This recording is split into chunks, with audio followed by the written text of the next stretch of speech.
Manager of the Chiefs, and he won 3 Super Bowls with the Patriots as Vice President of Player Personnel. He's also a 5-time NFL Executive of the Year, and now he's our front office analyst and good friend of the show. Please welcome back for another Tuesday, Scott Pioli. What's up, Scott? Good morning, everyone. Good to be back. Happy Tuesday. Great to have you, Scott. Look, the Chiefs pulled out a win over the Falcons by the narrowest of margins when kicker Younghoe Koo missed a game-tying field goal. Kansas City has now won 7 consecutive games by 6 points or less. So we see 14-1, but yet they're not blowing teams out. As we head towards January, is this a positive or a negative? Like, should Chiefs fans be concerned? Peter, I don't think they should be too concerned. I don't see it as a positive or a negative. What I see is the 14-1 more than the close calls the last 7 weeks. Is there a little bit of concern, but not so much concern that I would say that it's a negative. We have to remember, they are the hunted right now, and every week they are every team's Super Bowl, so people are coming after them.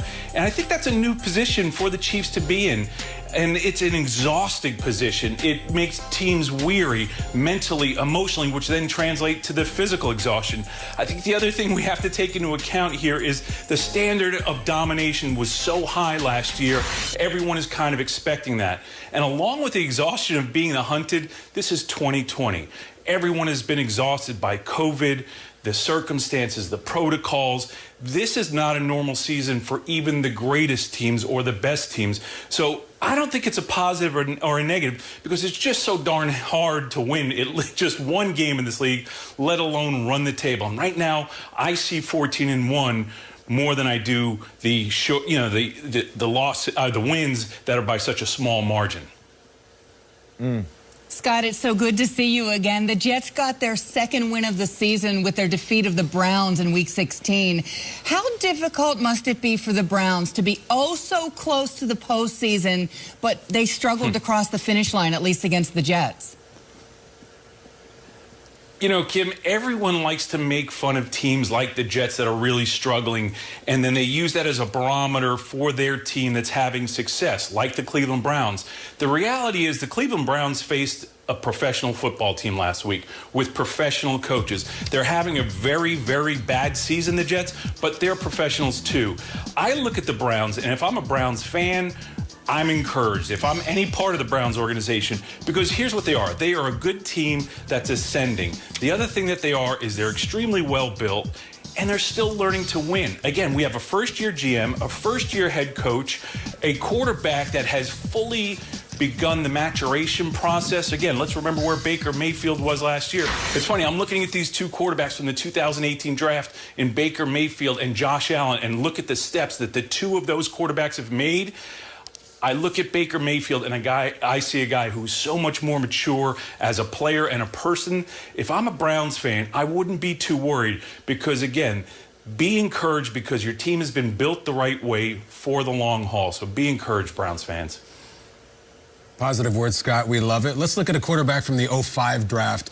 Aaron Rodgers was brilliant in the snow at Lambeau, even by his standards. Personally, I think he wrapped up the MVP in that game. But you've talked to us about his relationship with head coach Matt LaFleur.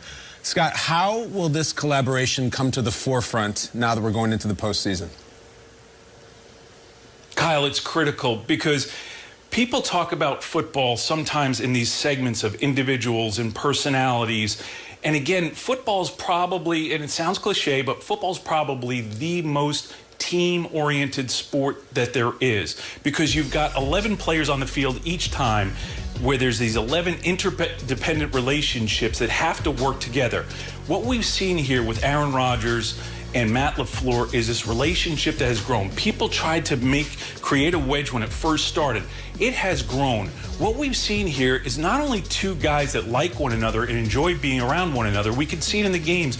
You can see it when they're at practice, right, in the highlight films from practices. But what we really see is this incredible mutual respect.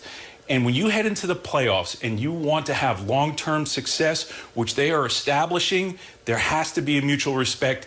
And watching these 2 work together, it just makes the workplace environment so much easier for other people and other players to have success.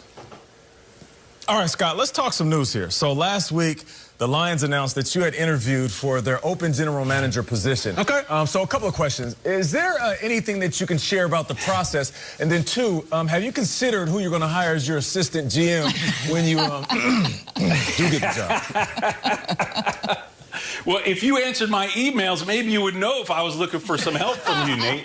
No, but seriously, the Lions reached out a couple of weeks ago, and honestly, I was flattered because there's so many people in that building that I have respect for. There's a lot of people that I know, and the respect starts with Sheila Hamp. I mean, I have so much respect for her. So the initial feeling was flattered. Was flattery. And they chose to report it last week, which I understand. And it was a conversation that I've had that they've had with 6 other people, from what I understand. It's part of their process. They're just at the beginning of this process. I really enjoyed my visit with them. There's some